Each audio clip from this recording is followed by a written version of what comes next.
পাকিস্তান জিন্দাবাদ, পাকিস্তান জিন্দাবাদ। হ্যাঁ, পশ্চিমবঙ্গে যদি বাঁচতে চান এবং যদি তৃণমূল কংগ্রেসকে সাপোর্ট করে যান, তাহলে এবার থেকে একদিকে যেমন কলমা পড়া প্র্যাকটিস করবেন, ঠিক তেমনি আবার পশ্চিমবঙ্গের মাটিতে দাঁড়িয়ে পাকিস্তান জিন্দাবাদ এই স্লোগান বলা প্র্যাকটিস করবেন। যদি তৃণমূলকেই ভোট দেন, তাহলে এই কলমা পড়া এবং এই পাকিস্তান জিন্দাবাদ স্লোগানই একমাত্র আপনাকে বাঁচিয়ে রাখবে। যাদের ইতিমধ্যেই শিরদাঁড়ার 1 ইঞ্চিও অবশিষ্ট নেই, তারা এই খবর পাওয়ার পরই, আজকের পর্বটা শোনার পরই আপনারা খুব তাড়াতাড়ি এগুলো করতে শুরু করুন। আপনাদের এমন একটা আমি তথ্য দিতে চলেছি, যারা দেশপ্রেমী মানুষ রয়েছেন তাদের নিশ্চিতভাবে উদ্বেগ কিছুটা বাড়তে পারে, আর যারা তৃণমূল কংগ্রেসকে ভোট দেয় তারা কিছুটা সাজেশন পাবেন যে আপনাদের আগামী দিনে পথ চলার জন্য আর কি কি করতে হবে, আপনাদের আর কতটা শিরদাঁড়া আপনাদের বেঁকাতে হবে, তার কিছু সাজেশন আজকে আপনারা পাবেন। নমস্কার, ওয়েলকাম টু সিম্পল এসএবিসি। আপনাদের সকলকে স্বাগত জানিয়ে শুরু করছি আজকের বিশেষ খবর।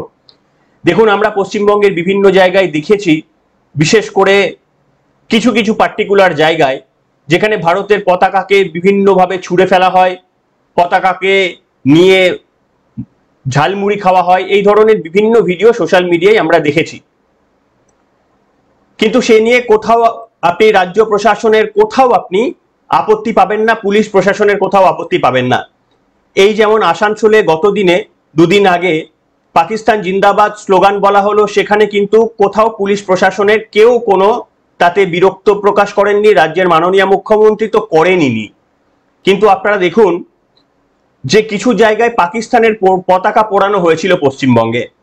পাকিস্তানের পতাকা পোড়ানো মাত্রই সেখানে পুলিশ প্রশাসন চলে আসে, বলে এখানে সেনসিটিভ জায়গা, পাকিস্তানের পতাকা পোড়ানো যাবে না। ভারতবর্ষের চিরশত্রু যে পাকিস্তানের জঙ্গিরা আমাদের ভাইদের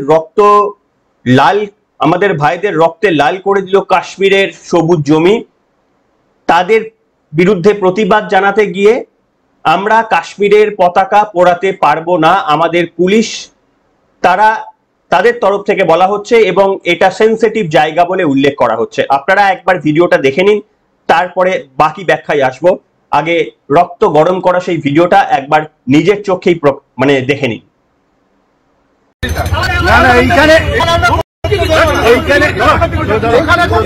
পাকিস্তানের পতাকা, এটা কি পাকিস্তান হয়ে গেছে? পাকিস্তানের পতাকা এখানে পোড়ানো যাবে না।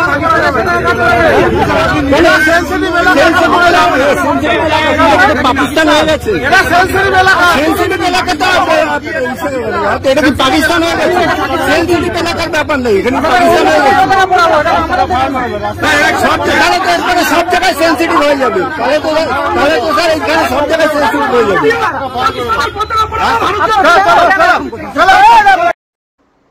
দেখলেন, আমার মনে হয় যারা শেকু এবং মাকু রয়েছেন তাদের এই ভিডিওটা অত্যন্ত পছন্দের একটা ভিডিও হবে। আপনারা স্পেশালি এই ভিডিওটা আলাদা করে কেটে আপনারা নিজেদের সংগ্রহে রেখে দেবেন, তার কারণ যে জিনিসগুলো আপনাদের বাঁচিয়ে রাখার রসদ যোগায়, এই ভিডিওটা তার মধ্যে আরো একটা ভিডিও হতে পারে।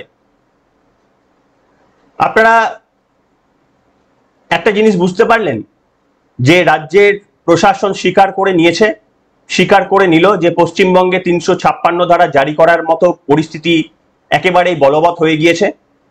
এই ভিডিওটা কি অমিত শাহের কাছে কোনো নেতৃত্ব পৌঁছে দেবেন?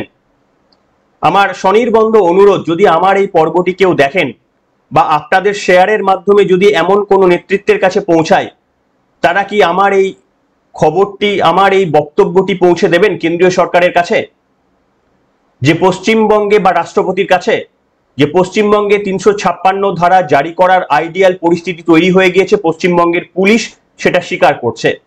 কেন না, পশ্চিমবঙ্গের পুলিশ বলছে এটা সেনসিটিভ জায়গা, জমায়েত করা সাধারণ মানুষ বলছে তাহলে তো গোটা পশ্চিমবঙ্গই সেনসিটিভ জায়গা।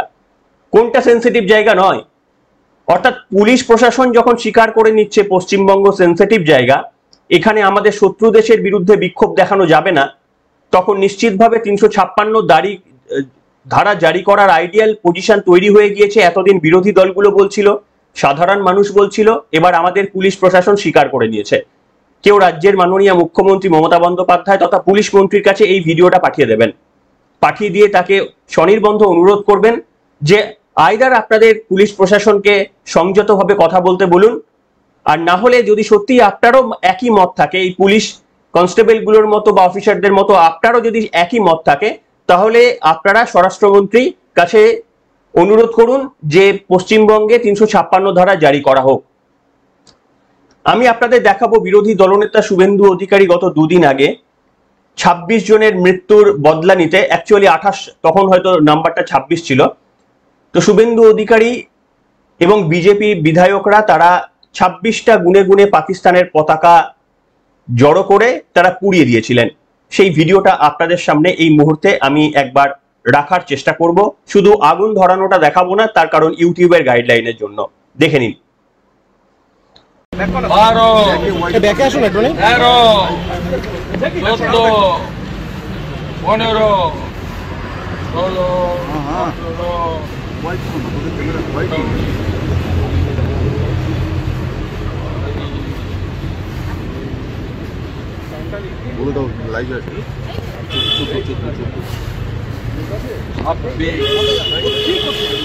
पाकिस्तान मुर्दाबाद मुर्दाबाद मुर्दाबाद पाकिस्तान मुर्दाबाद मुर्दाबाद मुर्दाबाद हिंदुस्तान जिंदाबाद जिंदाबाद जिंदाबाद पाकिस्तान मुर्दाबाद मुर्दाबाद मुर्दाबाद पाकिस्तान मुर्दाबाद मुर्दाबाद मुर्दाबाद हिंदुस्तान जिंदाबाद जिंदाबाद जिंदाबाद हिंदू शहीद अमर रहे हिंदू शहीद अमर रहे हिंदू शहीद अमर रहे। দেখলেন, আমি জানি না বিরোধী দলনেতা শুভেন্দু অধিকারী বা বিজেপি এমএলএদের ওপর আমাদের রাজ্যের পুলিশ প্রশাসন আবারও একটা আইনি পদক্ষেপ নিয়েছেন কিনা। আমার মনে হয় নেওয়া উচিত। তার কারণ যেহেতু পশ্চিমবঙ্গ সেন্সিটিভ এরিয়া, পশ্চিমবঙ্গে পাকিস্তান জিন্দাবাদ বললে সেখানে কিন্তু সেন্সিটিভিটি ভঙ্গ হয় না। আপনারা দেখেছেন আসানসোলে পাকিস্তান জিন্দাবাদ বলে স্লোগান দিতে দিতে মিছিল বেরিয়েছে, এবং এটা শুধু আসানসোল নয়, আপনারা অলিতে গলিতে বিভিন্ন জায়গায় পাবেন যেখানে পাকিস্তান জিন্দাবাদ স্লোগান দেওয়া হলেও পুলিশ প্রশাসন ব্যবস্থা নেওয়ার প্রয়োজন বোধ করে না। তার কারণ পুলিশ মনে করে যে এখানে পাকিস্তান জিন্দাবাদ হলে এখানে তো আর হিন্দুরা কি করবে, বড়জোর হিন্দুরা বড়জোর প্রোটেস্ট করবে, ঘরে বসে ফেসবুকে লিখবে। তার কারণ হিন্দুরা তো হিংসায় জড়ায় না, এটা আমাদের ধর্মের রীতি এবং রেওয়াজ না। সেই কারণে পুলিশ অনেকটা নিশ্চিন্ত যে পাকিস্তান জিন্দাবাদ বললেও আমাদের এখানে ঝামেলা কিছু হবে না। কিন্তু উল্টোটা যদি হয়ে যায়, পাকিস্তান মুর্দাবাদ যদি আপনি বলে দেন, তাহলে কিন্তু ঝামেলা হয়ে যেতে পারে। কেন কেন বলা হবে পাকিস্তানি মুর্দাবাদ, তাই না? অমিত শাহ ফোন করেছিলেন রাজ্যের মাননীয় মুখ্যমন্ত্রী, বা তাদের একটা মিটিং হয়েছিল বিভিন্ন রাজ্যের সঙ্গে। ইতিমধ্যেই তেলেঙ্গানা সরকার পরিষ্কার বলে দিয়েছে অমিত শাহের নির্দেশের পর যে সমস্ত পাকিস্তানের জেহাদিরা এখনো পর্যন্ত, অর্থাৎ পাকিস্তানের নাগরিকরা এখনো পর্যন্ত আমাদের ভিসা নিয়ে আমাদের দেশের মাটি ব্যবহার করে আমাদের দেশের বাতাস নিয়ে অক্সিজেন নিচ্ছেন, তাদেরকে ঘাড় ধাক্কা দিয়ে ইতিমধ্যেই বার করে দিন। রাজ্যের মাননীয় মুখ্যমন্ত্রীকে মিটিং এ বলেছেন, কোনো পদক্ষেপ এখনো পর্যন্ত নেওয়া হয়নি, অন্তত আমার জানা নেই। পাবলিক জনসম্মুখে আসেনি, আর মুখ্যমন্ত্রী যদি করেনও তাহলে খুব সন্তর্পণে করবেন যাতে একটা শ্রেণীর গায়ে আঘাত না লাগে। তার কারণ পাকিস্তানিরা যদি চলে যায় তাহলে একটা শ্রেণী যারা মূলত মমতা বন্দ্যোপাধ্যায়ের ভোট ব্যাংক, তাদের বুকে বা মনে বড় আঘাত লাগতে পারে, সবার না। তার কারণ এরকম প্রচুর মানুষ রয়েছে ঝন্টু শেখের মতো, যারা নির্দ্বিধায় বুকের মধ্যে গুলি খেয়েছেন। আমার আপনার দেশকে নিশ্চিত করতে গিয়ে ঝন্টু শেখের মতো মুসলিম ভাইয়েরা গুলি খেয়েছেন। সেই ধরনের মানুষও রয়েছে, সেই ধরনের মানুষের সংখ্যাও নেহাত কম নয়, কিন্তু তারা আজকে বিপন্ন প্রায়। তাদেরও কিছু করার নেই, তারাও প্রতিবাদ করতে পারবেন না। তারা প্রতিবাদ করলে তাদের একঘরে করে দেওয়া হবে। তাদের কথা শোনার জন্য আমাদের প্রশাসন তৈরি নয়। তাই সেই কারণেই দেখবেন যারা পাকিস্তান জিন্দাবাদ বলে রাস্তার মধ্যে দিয়ে মিছিল করে গেলেন, রাজ্যের পুলিশ প্রশাসনের লাঠির ঘায়ে তাকে পড়তে হলো না। আর যে মুসলমান ভাইটি 26,000 চাকরি বাতিলের জন্য রাস্তায় মমতা বন্দ্যোপাধ্যায় সরকারের বিরুদ্ধে স্লোগান তুলছিলেন, আমাদের এই রাজ্যের পুলিশ মুসলমান হওয়া সত্ত্বেও তার পিঠে লাঠি ভেঙেছে। হয়েছে তো, কিন্তু আমাদের মুসলমান ভাইরা কতজন আর বুঝেন? অর্থাৎ আপনাদের কিছু কিছু এজেন্ডাকে সমর্থন করা হবে। আপনি যদি পাকিস্তান জিন্দাবাদ করেন তাহলে আপনি সেফ। আপনি যদি ওয়াকআপ অ্যামেন্ডমেন্ট বিলের জন্য বা আইনের জন্য আপনি ট্রেনে বাসে আগুন ধরিয়ে দেন, আপনি যদি প্রোটেস্টের নামে মুর্শিদাবাদে গিয়ে হিন্দুদের অকারণে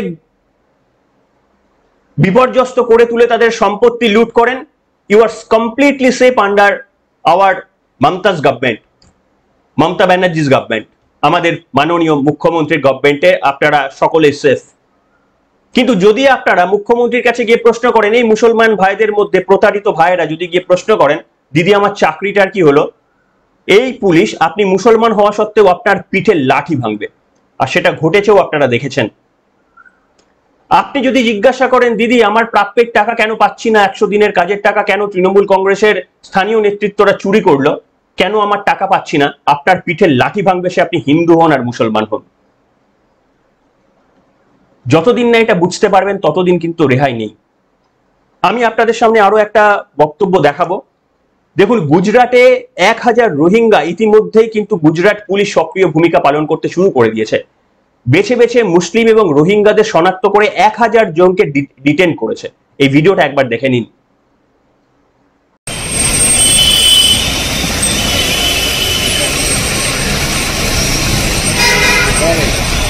जम्मू काश्मीर में आतंकी हुमला बाद ऑपरेशन बांग्लादेशी કરવામાં આવ્યું છે।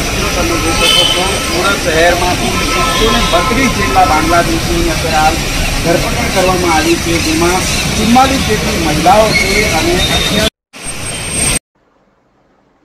দেখলেন 1000 জন অবৈধভাবে বসবাসকারী পাকিস্তান এবং রোহিঙ্গা বাংলাদেশ এই সব মিলিয়ে যারা এসেছিলেন তাদেরকে ডিটেন করেছে গুজরাট পুলিশ।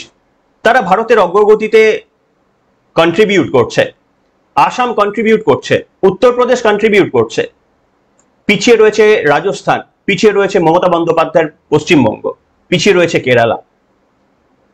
আপনারা জানেন এই যে 1000 জনের কাছাকাছি যে ডিটেন করা হয়েছে, এদের মধ্যে বেশিরভাগ জনের পাসপোর্ট আধার কার্ড কোথা থেকে তৈরি হয়েছিল জানেন? ঠিক ধরেছেন, পশ্চিমবঙ্গ। আপনারা দেখুন, আমার স্ক্রিনে আপনাদের সামনে আমি দেখাচ্ছি বাংলাতে লেখা আধার কার্ড, বাংলাতে লেখা ভোটার কার্ড, অর্থাৎ পশ্চিমবঙ্গ থেকে এদেরকে অবৈধভাবে বাংলাদেশি নাগরিক, পাকিস্তানি নাগরিকদের অবৈধভাবে পশ্চিমবঙ্গ থেকে এদেরকে অথেন্টিকেট করা হয়েছে, এদেরকে লাইসেন্স দেওয়া হয়েছে ভারতীয় হিসাবে।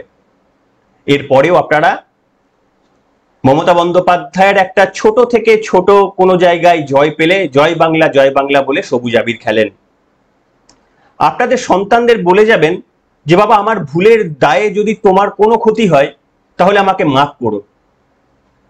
এই বক্তব্যটা যদি মুখে বলতে না পারেন চিরকুটে লিখে যাবেন, সন্তান নাতির হাতে ধরিয়ে বলবেন এখন খুলো না, এটা এখন খুলো না, আমি যেদিন পৃথিবীতে থাকবো না সেদিন এটি খুলে দেখো।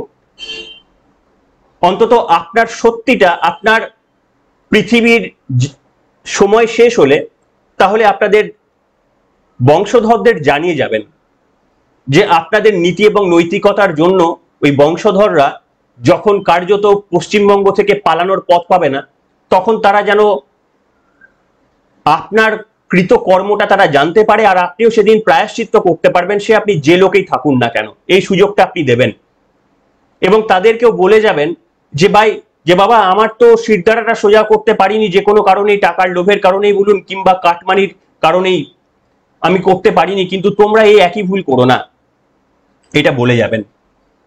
ভয়ঙ্কর দিনের আমরা জায়গায় চলে এসেছি।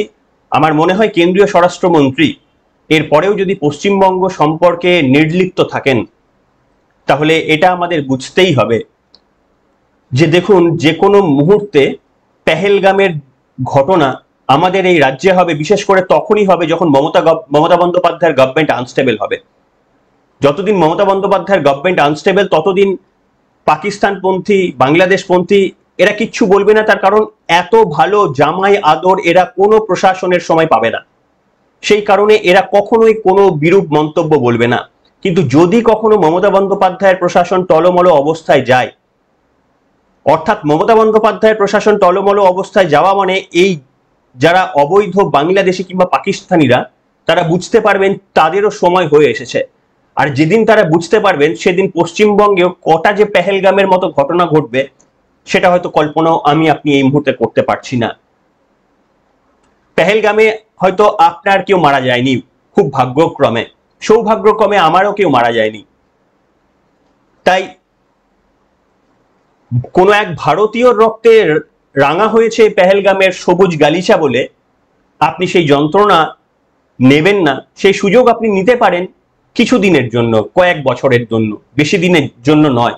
আপনার জীবনেই হয়তো আপনাকে দেখে যেতে হবে এই ঘটনা, ভগবান না করুক, কিন্তু আপনার কৃতকর্মের জন্যই এর ফল আমাদের সবাইকে ভুগতে হবে, আপনাকে একা নয়।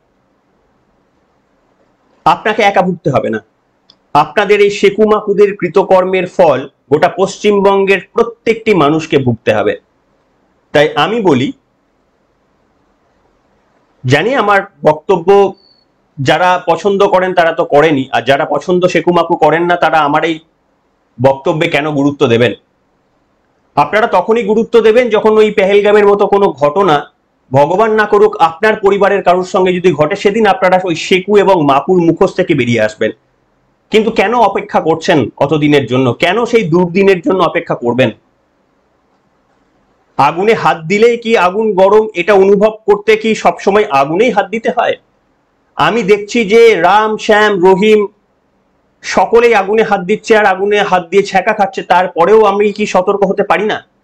আর যদি না পারেন তাহলে ওই যে প্রথমে আপনাদের বললাম, পাকিস্তান জিন্দাবাদওয়ালা প্র্যাকটিস করুন, কলমা পাড়া প্র্যাকটিস করুন, পারলে মাদ্রাসা ভর্তি হয়ে যান, গলা থেকে পৈতেটা খুলে ফেলতে পারেন, পাগড়ি যদি থাকে, তিলক যদি থাকে, তুলসীর মালা যদি থাকে খুলে ফেলতে পারেন। তার কারণ দেখুন, শির দ্বারা যখন আপনি খুলে ফেলে দিয়েছেন, এগুলোকে আর পরে আপনার লাভ নেই। শির দ্বারাটাই যখন আপনি খুলে দিয়েছেন তখন আর আপনার এগুলো পরে কোনোই লাভ নেই। তাহলে এগুলো সব আপনি খুলে বরঞ্চ মাদ্রাসাতে যেতে পারেন। তার কারণ ওখানে কালমা কিভাবে পড়তে হয়,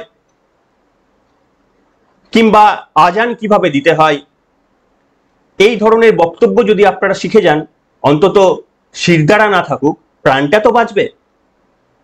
মেরুদণ্ডহীন প্রাণী হয়েও তো বাঁচতে পারবেন, পৃথিবীর আকাশ বাতাসে আপনারাও তো নিঃশ্বাস নিতে পারবেন। না পারুক অন্য ভাইরা যাদের শিরদাঁড়া রয়েছে, আপনারা তো পারবেন। পৃথিবীর শেষ প্রাণী হিসাবে তো আপনাদের অস্তিত্ব থাকবে পৃথিবীতে। সেই সমস্ত মেরুদণ্ডহীন প্রাণীগুলো তো পৃথিবীর শেষ দিন পর্যন্ত অস্তিত্ব বজায় রাখবে মনে করছেন? ভগবান আপনাদের মঙ্গল করুক, ভগবান আমাদের সবার মঙ্গল করুক, কল্যাণ করুক। সবাই ভালো থাকবেন। Good bye.